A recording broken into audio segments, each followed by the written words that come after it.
नमस्ते दोस्तों, आप सबका स्वागत है हमारे चैनल साहित्य गैलरी में।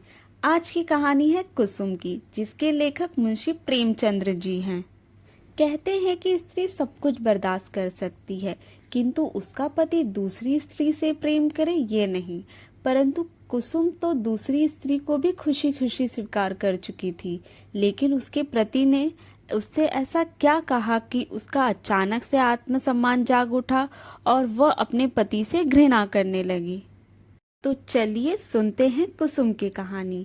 साल भर की बात है, एक दिन शाम को हवा खाने जा रहा था कि महाशय नवीन से मुलाकात हो गई। मेरे पुराने दोस्त हैं, बड़े बेतुकी एंड मनचले हैं थोड़े। आगरे में मकान है उनका और अच्छे कवि भी हैं। उनके कवि समाज में कई बार शरीक हो चुका हूँ। ऐसा कविता का उपासक मैंने नहीं देखा। पेशा तो वकालत का है, कहते हैं काव्य चिंतन में। आदमी जहीन है, मुकदमा सामने आया और उसकी तह तक पहुंच गए। इसीलिए कभी कभी मुकदमे मिल ही जाते हैं, लेकिन कचहरी के बाहर अदालत या मुकदमे की चर्चा उनके लिए निषिद्ध है। अदालत की चार दीवारी के अंदर 4-5 घंटे वह वकील होते हैं। चार दीवारी के बाहर निकलते ही कवि हैं, सिर से पांव तक।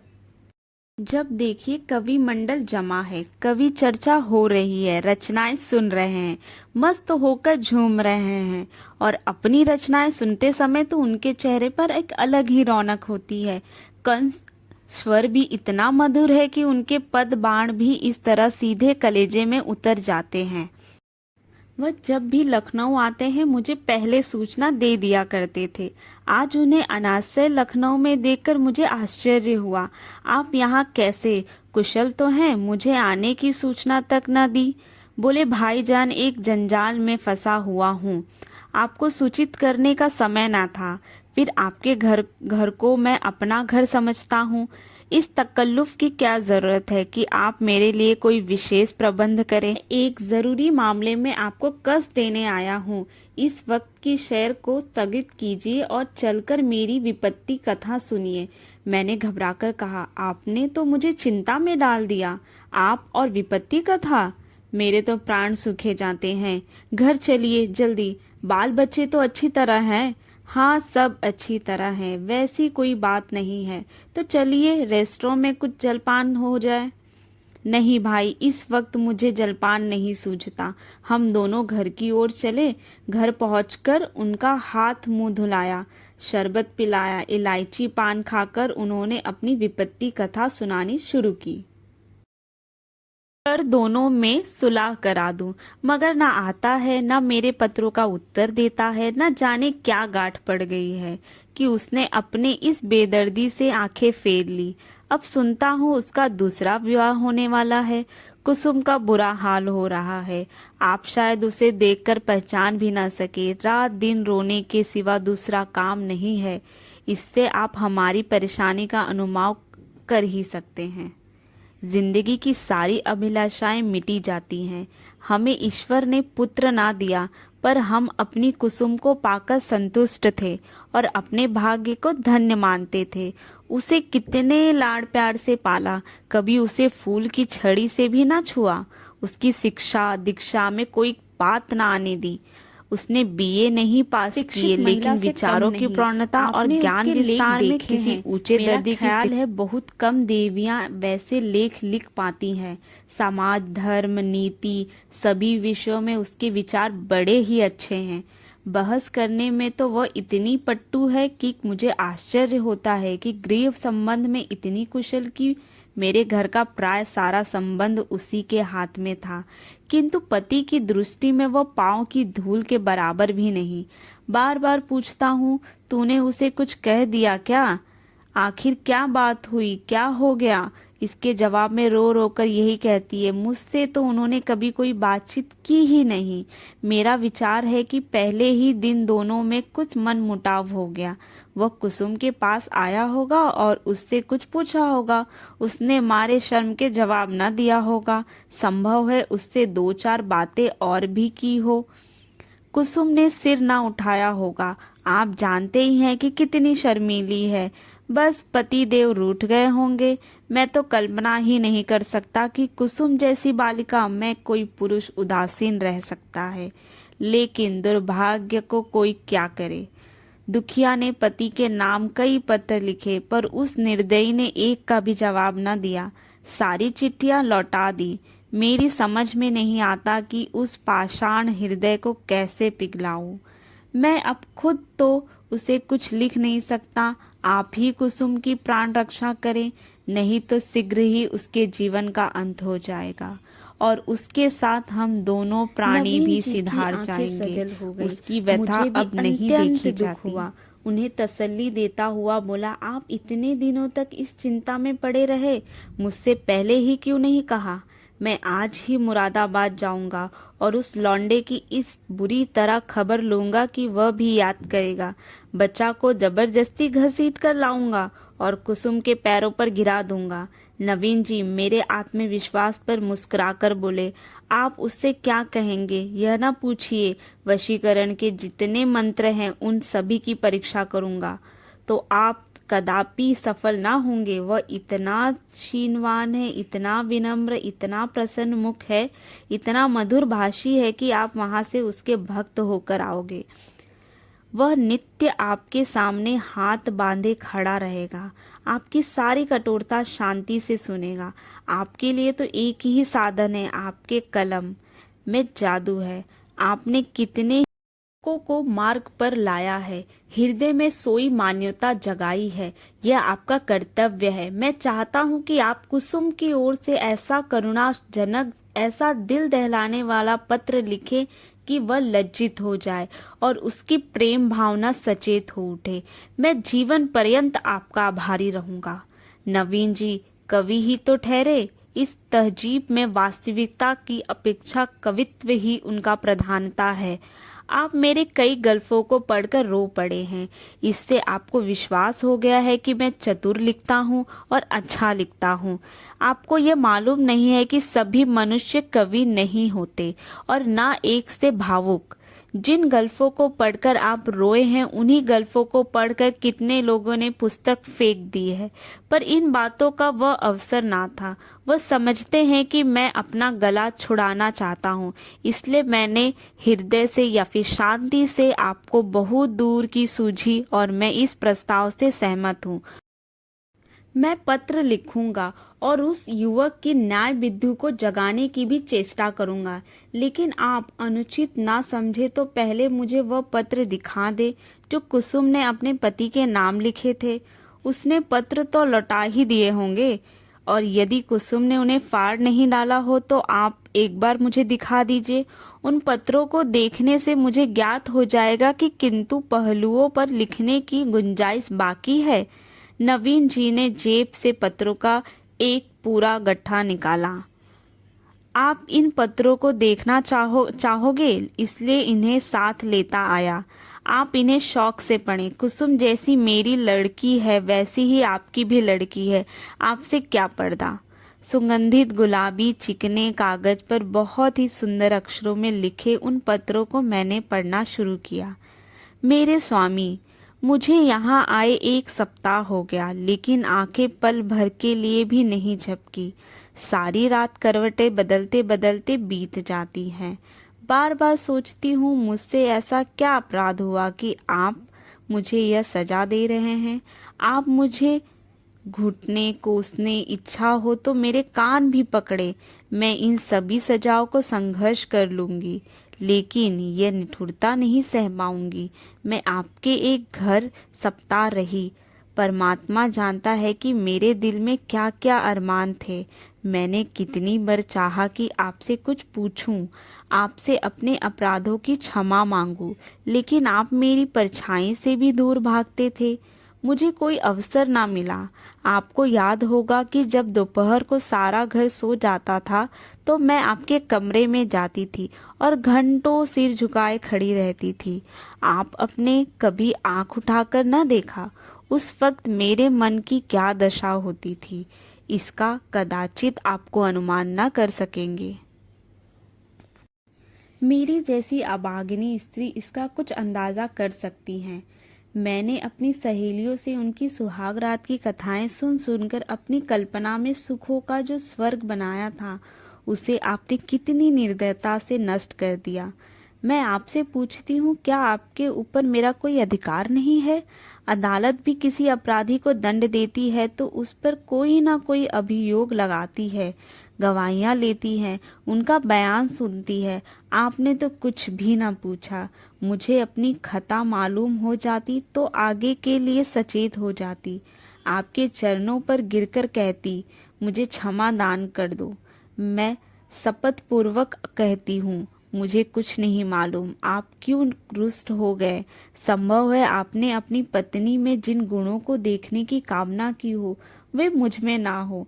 बेशक मैं अंग्रेजी नहीं पढ़ी, अंग्रेजी समाज की रीति नीति नहीं जानती, न अंग्रेजी खेल ही खेलना जानती हूँ। और भी कितनी ही त्रुटियां मुझ में होंगी। मैं जानती हूँ कि मैं आपसे योग्य न थी। आपको मुझसे कई अधिक रूपमती, गुणवती, बुद्धिमती स्त्री मिलनी चाहिए थी, लेकिन मेरे देवता दंड अपराधों का मिलना चाहिए, त्रुटियों का नहीं। फिर मैं तो आपके इशारे पर चलने को तैयार हूँ। आप मेरी दिलजोई करे, फिर देखिए मैं अपनी त्रुटियों को कितनी जल्दी पूरा कर लेती हूँ। आपका प्रेम कटाक्ष मेरे रूप को प्रदीप्त, मेरी बुद्धि को तीव्र और मेरे भाग्य को बलवान कर देगा। वह विभूति पाकर मेरी कल्पनाएं हो जाएंगी। स्वामी, क्या आपने सोचा है आप यह क्रोध किस पर कर रहे हैं? वह अबला जो आपके चरणों पर पड़ी हुई आपसे क्षमा दान मांग रही है, जो जन्म जन्मांतर के लिए आपकी चेरी है, क्या इस क्रोध को सहन कर सकती है? मेरा दिल बहुत कमजोर है, मुझे रुलाकर आपको पश्चाताप के सिवा और क्या हाथ आएगा? इस क्रोधीनता की क्या चिंगारी मुझे भस्म कर देने के लिए काफी है? अगर आपकी यह इच्छा है कि मैं मर जाऊं तो मैं मरने के लिए तैयार हूँ। केवल आपका इशारा चाहती हूँ। अगर मरने से आपका चित्त प्रसन्न हो तो बड़े ही शौक से मैं मर जाऊंगी। मगर इतना कहे बिना नहीं रहा जाता कि मुझसे 100 ऐब हो, पर एक गुण भी है। मुझे दावा है कि आपकी जितनी सेवा मैं कर सकती हूँ कोई दूसरी स्त्री नहीं कर सकती। आप विद्वान हैं, उदार हैं, मनोविज्ञान के पंडित हैं। आपकी लौंडी आपके सामने खड़ी दया की भीख मांग रही है, क्या उसे द्वार से ठुकरा दिया जाएगा? आपकी अपराधनी कुसुम। यह पत्र पढ़कर मुझे रोमांच हो गया। यह बात मेरे लिए असह्य थी कि कोई स्त्री अपने पति की इतनी खुशामद करने पर मजबूर हो जाए। पुरुष अगर स्त्री से उदासीन रह सकता है तो स्त्री उसे क्यों नहीं ठुकरा सकती? वह दुष्ट समझता है कि विवाह ने एक स्त्री को उसका गुलाम बना दिया है। वह अबला पर इतना अत्याचार कर रहा है, कोई उसका हाथ नहीं पकड़ सकता, कोई चू भी नहीं कर सकता। पुरुष अपनी दूसरी, तीसरी, चौथी शादी कर सकता है।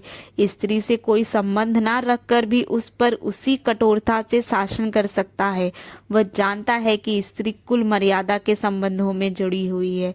उसे रो रो कर मर जाने के सिवा कोई और उपाय नहीं है।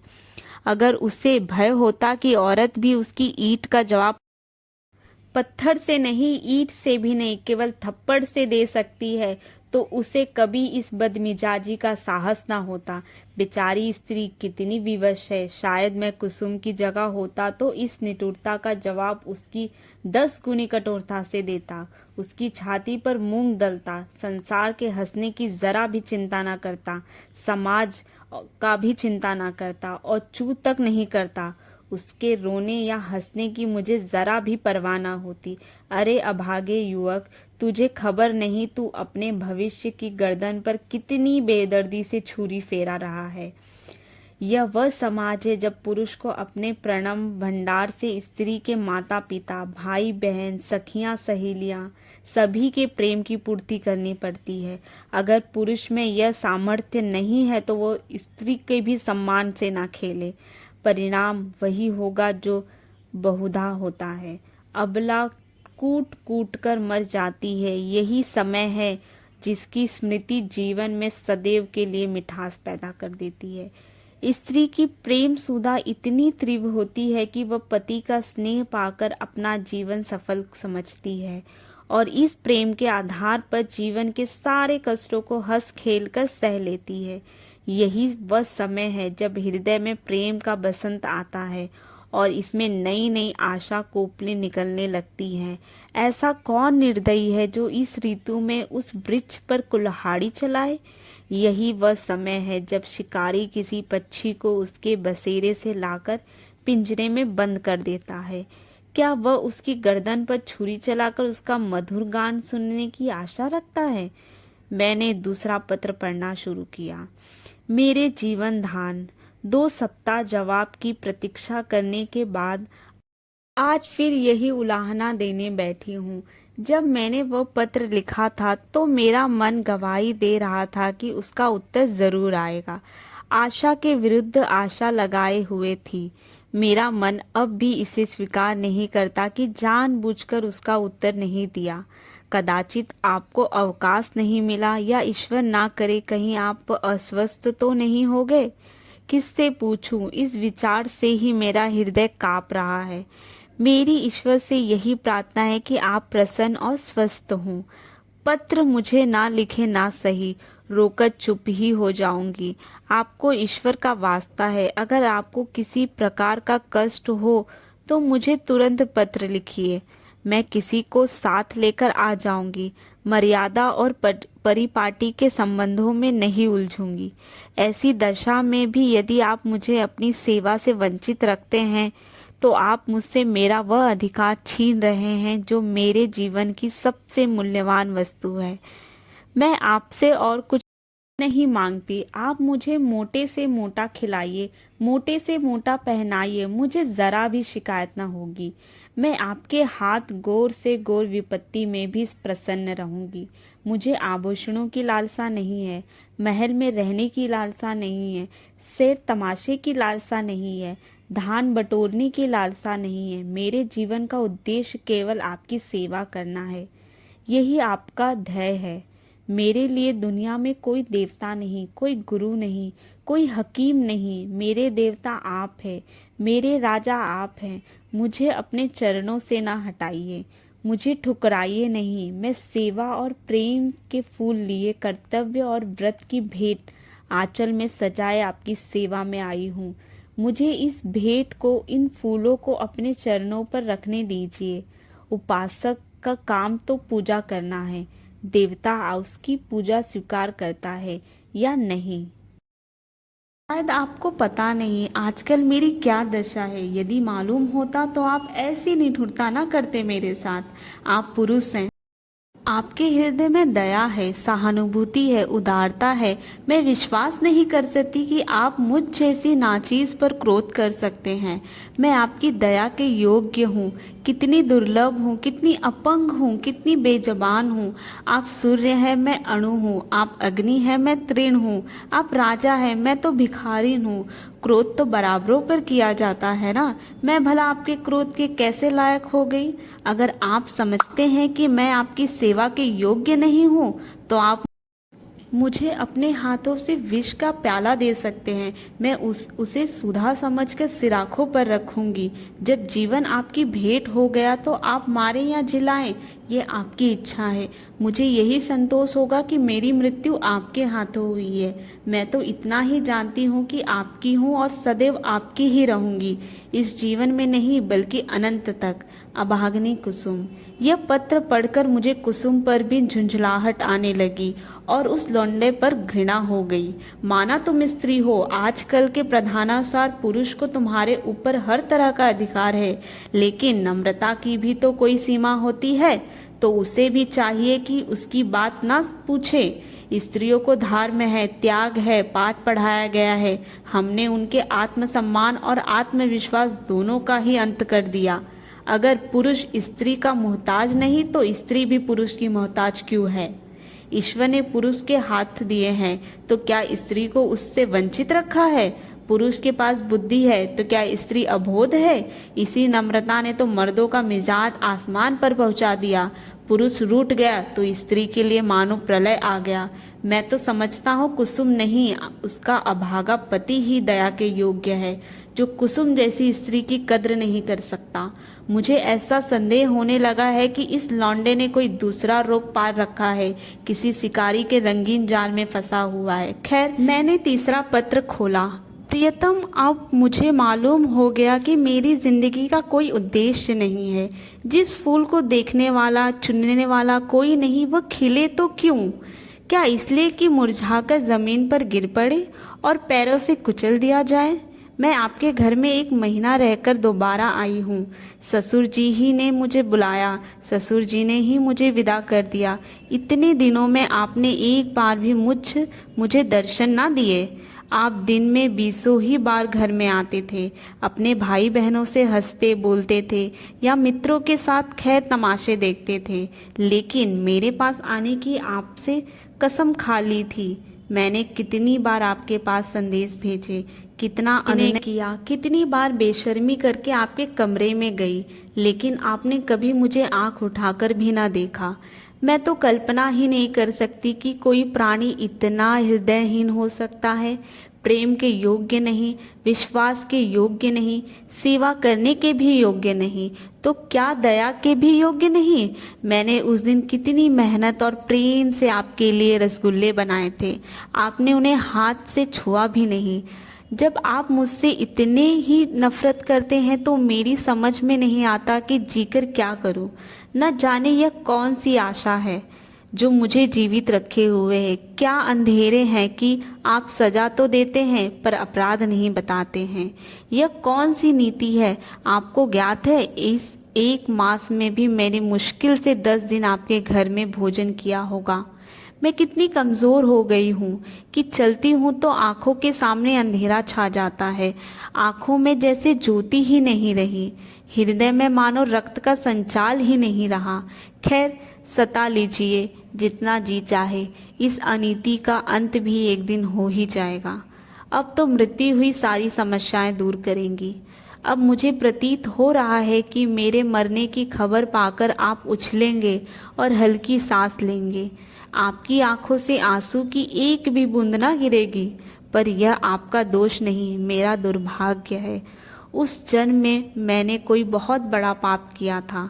मैं चाहती हूँ कि आपकी परवाह ना करूँ, आपकी ही भांति आपसे आंखें फेर लूँ, मुंह फेर लूँ, दिल फेर लूँ, लेकिन ना जाने क्यों मुझसे यह शक्ति नहीं है। क्या लता वृक्ष की भांति खड़ी रह सकती है? वृक्ष के लिए किसी सहारे की जरूरत नहीं। लता वह शक्ति है, कहाँ से लाए?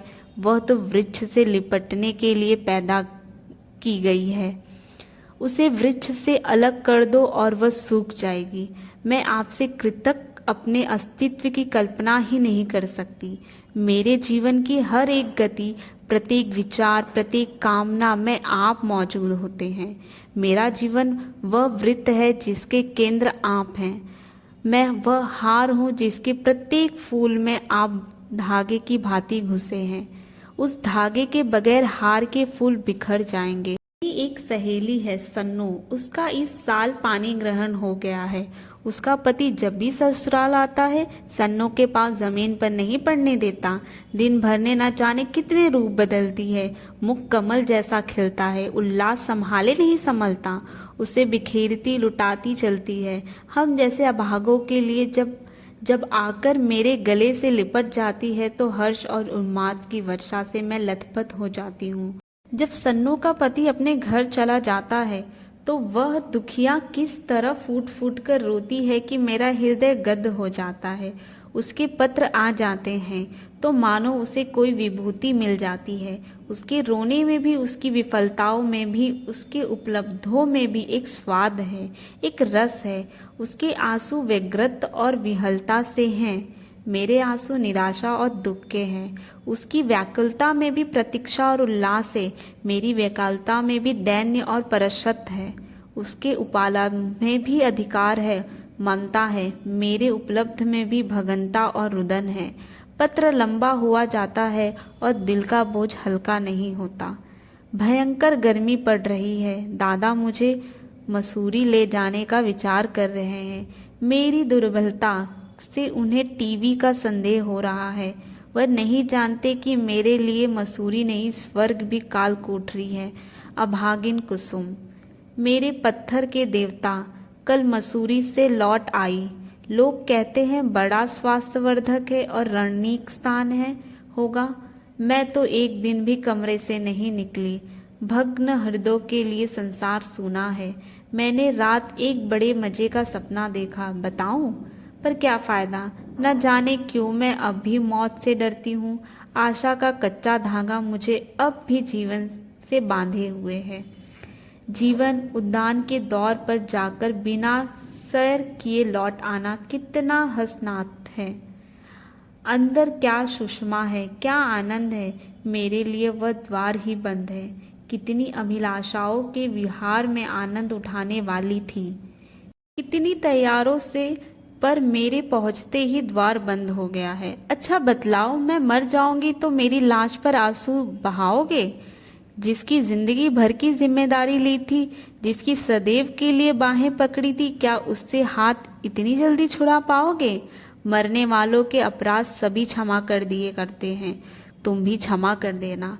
आकर मेरे शव को अपने हाथों से नहलाना, अपने हाथ से सजोजना, अपने हाथ से सुहाग की चूड़ी पहनाना, अपने हाथ से मेरे मुंह में गंगा जल डालना, 2-4 पग कंधा दे देना। बस मेरी आत्मा संतुष्ट हो जाएगी और तुम्हें आशीर्वाद देगी।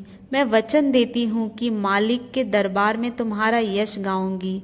क्या यह भी मांगना सौदा है? इतने से शिष्टाचार से तुम अपनी सारी जिम्मेदारियों से मुक्त हुए जाते हो। आह, मुझे विश्वास होता है कि तुम इतना शिष्टाचार करोगे। मैं तो कितनी खुश थी मौत भी पाकर, लेकिन मैं तुम्हारे साथ अन्याय ना करूंगी। तुम कितने ही निष्ठुर हो, कितने ही निर्दयी हो सकते हो। मैं जानती हूँ तुम यह समाचार पाते ही आओगे और शायद एक क्षण के लिए मेरी शोक मृत्यु पर तुम्हारी आंखें रो पड़े। कहीं मैं अपने जीवन में यह शुभ अवसर देख सकती। अच्छा, क्या मैं एक प्रश्न पूछ सकती हूँ? नाराज ना होना। क्या मेरी जगह किसी और सौभाग्यवती ने ले ली है? अगर ऐसा है तो बधाई। जरा उसका चित्र मेरे पास भेजें। मैं उसकी पूजा करूंगी, उसके चरणों पर शीश नहाऊंगी। मैं जिस देवता को प्रसन्न ना कर सकी, उसी देवता से उसने वरदान प्राप्त कर लिया। ऐसी सौभाग्यनी से तो चरण धो धो के पीना चाहिए। मेरी हार्दिक इच्छा है कि तुम उसके साथ सुखी रहो। यदि मैं उस देवी की कुछ सेवा कर सकती, अप्रोच ना सही, परोक्ष रूप से ही तुम्हारे कुछ काम आ सकती। अब मुझे केवल उसका शुभ नाम और स्थान बता दो। मैं सिर के बल दौड़ी हुई उसके पास जाऊंगी और कहूंगी, देवी, तुम्हारी लौंडी हूँ, इसलिए कि तुम मेरे स्वामी की प्रेमिका हो। मुझे अपने चरणों में शरण दो। मैं तुम्हारे लिए फूलों से सजाऊंगी, तुम्हारी मांग मोतियों से भरूंगी, तुम्हारी एड़ियों में महावर चढ़ाऊंगी। यह मेरी जीवन की साधना होगी। यह ना समझना कि मैं जलूंगी या कुटूंगी। जलन तब होती है जब कोई मुझसे मेरी वस्तु छीन रहा हो।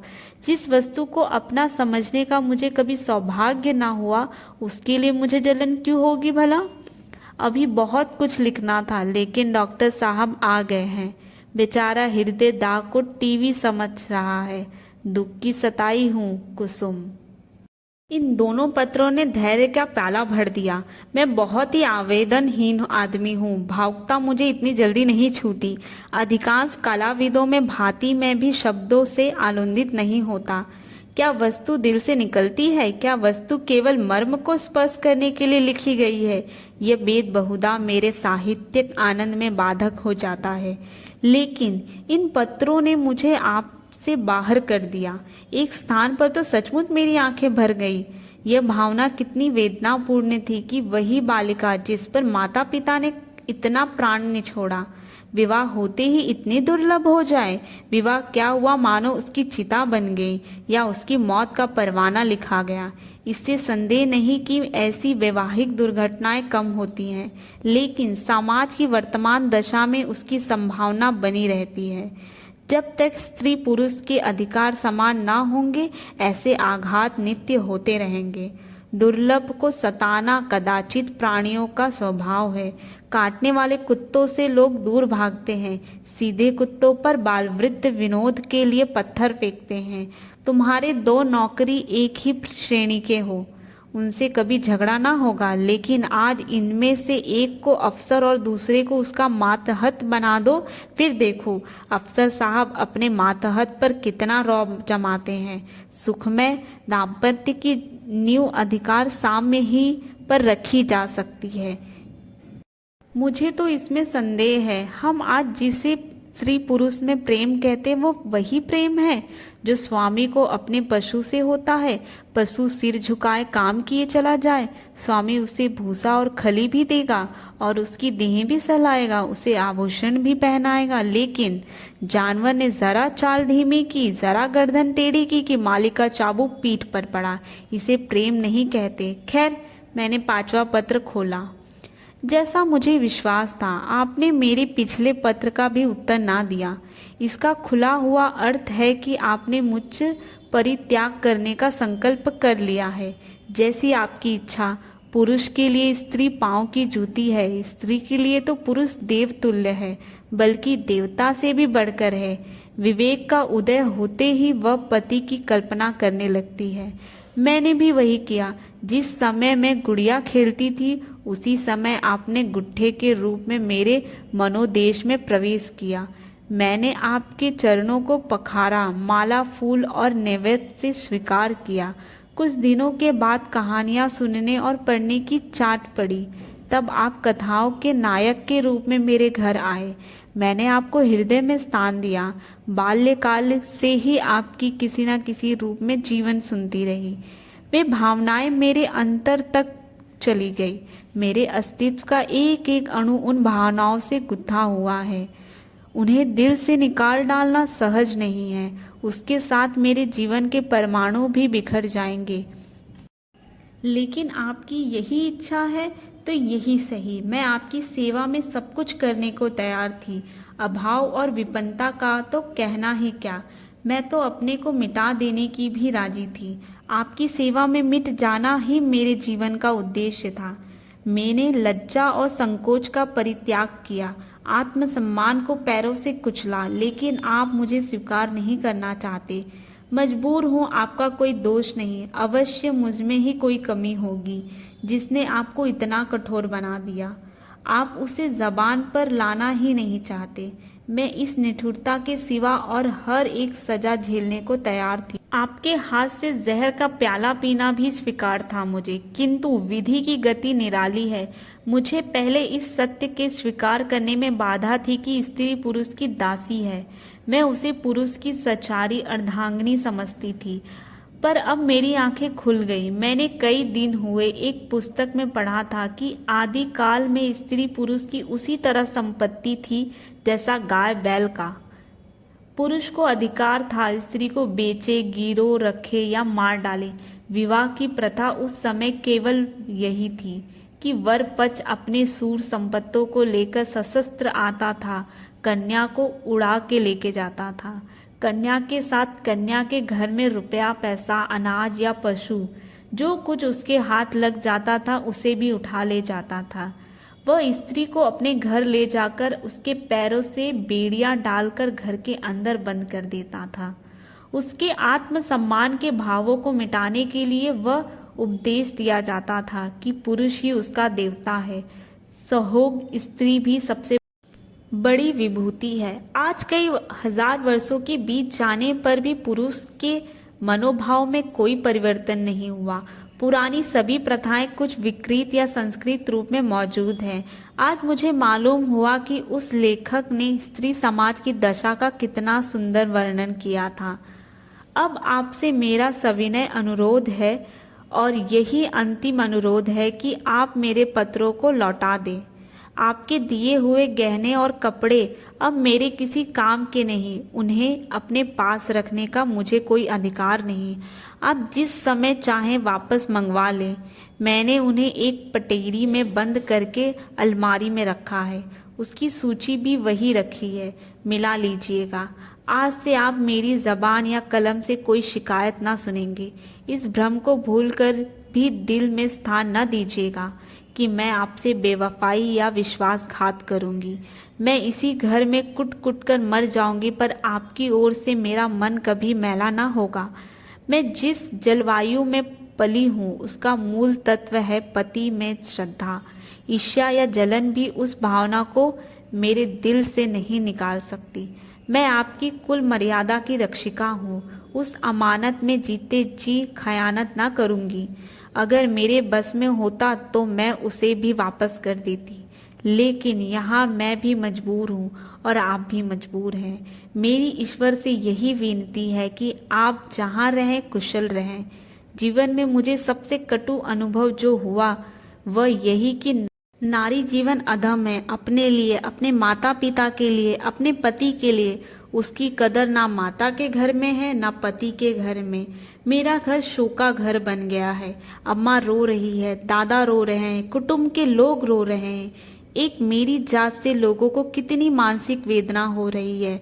कदाचित वे सोचते होंगे यह कन्या कुल में ना आती तो अच्छा होता, मगर सारी दुनिया एक तरफ हो जाए आपके ऊपर विजय नहीं पा सकती। आप मेरे प्रभु हैं, आपका फैसला अटल है, उसकी कहीं अपील नहीं, कहीं फरियाद नहीं। खैर, आज से यह कांड समाप्त हुआ। अब मैं हूँ और मेरा दलित हृदय। हसरत यही है कि आपकी कुछ सेवा ना कर सकी। अभागिन कुसुम। मालूम नहीं मैं कितनी देर तक मुख वेदना की दशा में बैठा रहा कि महाशय नवीन बोले, आपने इन पत्रों को पढ़कर क्या निश्चय किया? मैंने रोते हुए हृदय से कहा, अगर इन पत्रों ने उस नर पिशाच के दिल पर भी कोई असर ना किया तो मेरा पत्र भला क्या ही असर करेगा। इससे अधिक करुणा वेदना मेरी शक्ति के बाहर है। ऐसा कौन सा धार्मिक भाव है जिसे इन पत्रों में स्पर्श ना किया गया हो? दया, लज्जा, तिरस्कार, न्याय, मेरे विचार में तो कुसुम ने कोई पहलू नहीं छोड़ा। मेरे लिए अब यही अंतिम उपाय है कि उस शैतान के सिर पर सवार हो जाऊं और उससे मुंह दर मुंह बातें करके इस समस्या की तह तक पहुंचने की चेष्टा करूं।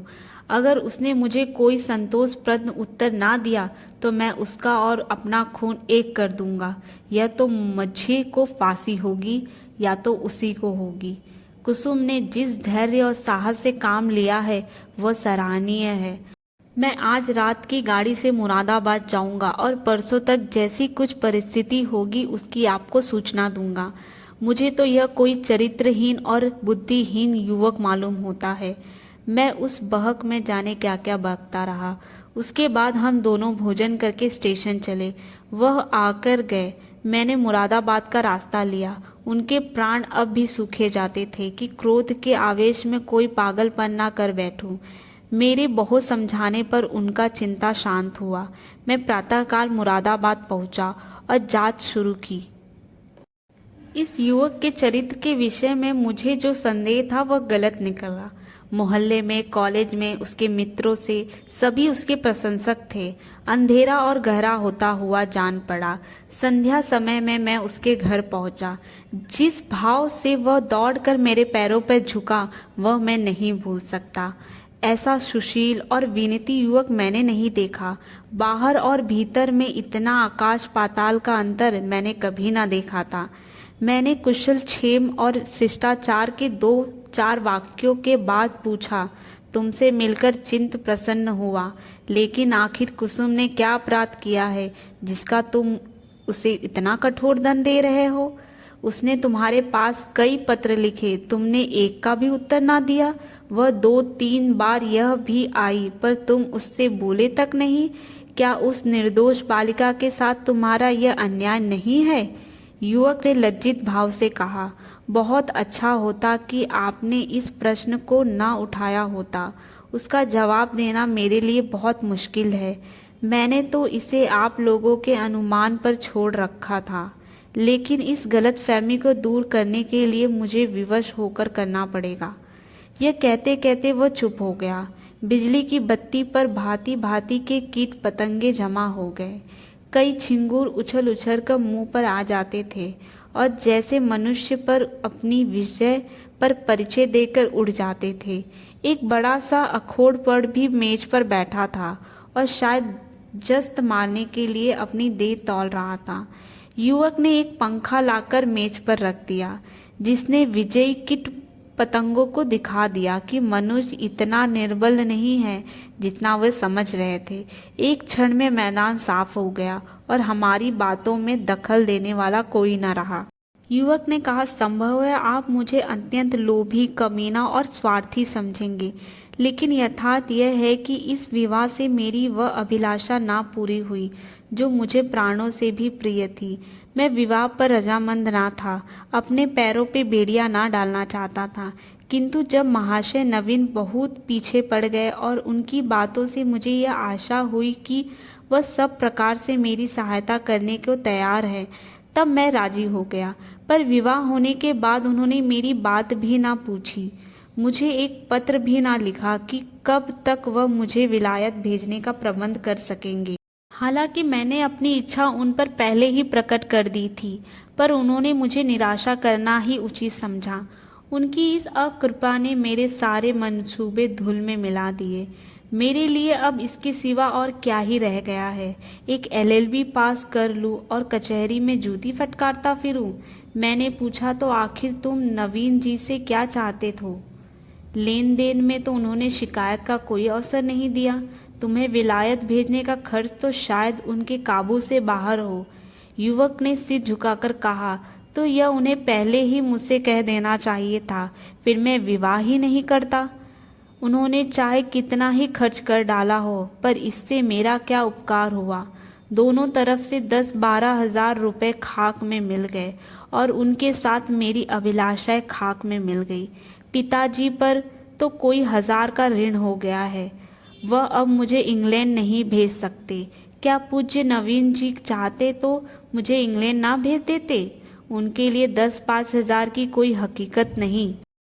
मैं सन्नाटे में आ गया। मेरे मुख से अनायास निकल गया, छी, वाह रे दुनिया और वाह रे हिंदू समाज। तेरे यहाँ ऐसे ऐसे स्वार्थ के दास पड़े हुए हैं जो एक अबला का जीवन सकंट में डालकर उसके पिता पर ऐसे दबाव डालकर ऊंचा पद प्राप्त करना चाहते हैं। भविष्य के लिए विदेश जाना बुरा नहीं, ईश्वर सामर्थ्य दे तो शौक से जाओ, किंतु पत्नी का परित्याग करके ससुर पर पार डाल के जाना सही नहीं है। तारीफ की बात तो तब होती जब तुम अपने पुरुषार्थ पे जाते। इस तरह किसी की गर्दन पर सवार होकर अपना आत्मसम्मान बेचकर गए तो क्या गए। इस पामर की दृष्टि में कुसुम का कोई मूल्य ही नहीं, वह केवल उसकी स्वास्थ्य सिद्धि का साधन मात्र है। ऐसे नीच प्रकृति के आदमी से क्या ही तर्क करें। परिस्थिति ने हमारी चुटिया उसके हाथ में रखी थी और हमें उसके चरणों में सिर झुकाने के सिवाय और कोई उपाय ना था। दूसरी गाड़ी से मैं आगरे पहुंचा और नवीन जी से यह कहा। उन बेचारे को तो मालूम ही नहीं था कि सारी जिम्मेदारी उन्हीं के सर पे डाल दी जाएगी। यद्यपि इन मंदी ने उनकी वकालत भी ठंडी कर रखी है और वह 10-5 हजार का खर्च जुगामत से नहीं उठा सकते, लेकिन इस युवक ने उनसे उसका संचेत भी ना किया होता तो वह अवश्य कोई ना कोई उपाय करते। कुसुम के सिवा दूसरा उनका कौन बैठा हुआ है, उन बेचारे को तो इस बात का ज्ञात ही नहीं था। अतएव मैंने यूं ही उनसे यह समाचार कहा तो वह बोल उठे, छी, इस जरा सी बात को इस भले आदमी ने इतना तूल दे दिया। आप आज ही उसे लिख दें कि वह जिस वक्त जहाँ पढ़ने के लिए जाना चाहता है शौक से जा सकता है। मैं उसका सारा भार स्वीकार करता हूँ। साल भर तक निर्दयी ने कुसुम को रुला रुला कर मार डाला। घर में इसकी चर्चा हुई। कुसुम ने भी माँ से सुना। मालूम हुआ 1000 का चेक उसके पति के नाम भेजा जा रहा है, पर इस तरह जैसे किसी संकट का मोचन करने के लिए अनुष्ठान किया जा रहा हो। कुसुम ने भ्रुकुटी सुकोड़कर कहा, अम्मा, दादा से कह दो, कहीं रुपए भेजने की जरूरत नहीं। माता ने बालिका की ओर देखा। कैसे रुपए? अच्छा, वह क्यों, इसमें क्या हर्ज है? लड़का का मन है तो विलायत जाकर पढ़े, हम क्यों रोकने लगे? यो भी उसी का है, वो भी उसी का नाम है, हमें कौन सा छाती पे लेकर जाना है? नहीं, आप दादा से कह दीजिए एक पाई ना भेजे। आखिर इसमें क्या बुराई है? इसीलिए कि वह उसी तरह का डाका जानी है जैसे बदमाश लोग किया करते हैं। किसी आदमी को पकड़ कर ले गए और उसके घर वालों से उसकी मुक्ति धन के तौर पर अच्छी रकम ऐंठ ली। माता ने तिरस्कार की आंखों से देखा। कैसी बात करती हो बेटी, इतने दिनों के बाद तो जाके देवता सुधे हुए हैं और तुम उन्हें फिर चिढ़ा देती हो। कुसुम ने झल्लाकर कहा, ऐसे देवता का रूठे रहना ही अच्छा है। जो आदमी इतना स्वार्थी, इतना दंभी, इतना नीच है, इसके साथ मेरा निर्वाह न होगा। मैं कह देती हूँ, वहाँ रुपए गए तो मैं जहर खा लूंगी। इससे दिल लगी ना समझना। मैं ऐसे आदमी का मुंह भी ना देखना चाहती। दादा से कह देना, और अगर तुम्हें डर लगता है तो खुद मैं कह दूंगी। मैंने स्वतंत्र रहने का निश्चय कर लिया है। माँ ने देखा, लड़की का मुखमंडल आरक्त हो उठा है, मानो इस प्रश्न पर वह न कुछ कहना चाहती है न सुनना चाहती है। दूसरे दिन नवीन जी ने यह हाल मुझसे कहा तो मैं एक आत्मविश्वास की दशा में दौड़ हुआ और कुसुम को गले लगा लिया। मैं नारियों में ऐसा ही आत्मविभान देखना चाहता हूँ। कुसुम ने वह कह दिखाया जो किसी ने ना किया और जिसे प्रकट करने का साहस मुझ में ना था। साल भर हो गया, कुसुम ने पति के पास एक पत्र भी नहीं लिखा और ना उसका जिक्र किया। नवीन जी ने कई बार जमाई को मना लाने की इच्छा प्रकट की, पर कुसुम उसका नाम भी सुनना नहीं चाहती। उसमें स्वावलंबन की ऐसी दृढ़ता आ गई है कि आश्चर्य होता है। उसके मुख पर निराशा और वेदना के पीलेपन और तेजहीनता की जगह स्वाभिमान और स्वतंत्रता की लाली है और तेजस्विता का भासित हो गई है। तो ये कहानी थी कुसुम की, जिसने एक खोखले रिश्ते के बदले स्वाभिमान को चुना। आशा है कि आपको ये कहानी अच्छी लगी होगी। ऐसी ही हिंदी कहानी के लिए आप हमारे चैनल साहित्य गैलरी को सब्सक्राइब करके बेल आइकन प्रेस करें। धन्यवाद। फिर मिलेंगे एक ऐसी ही नई कहानी के साथ।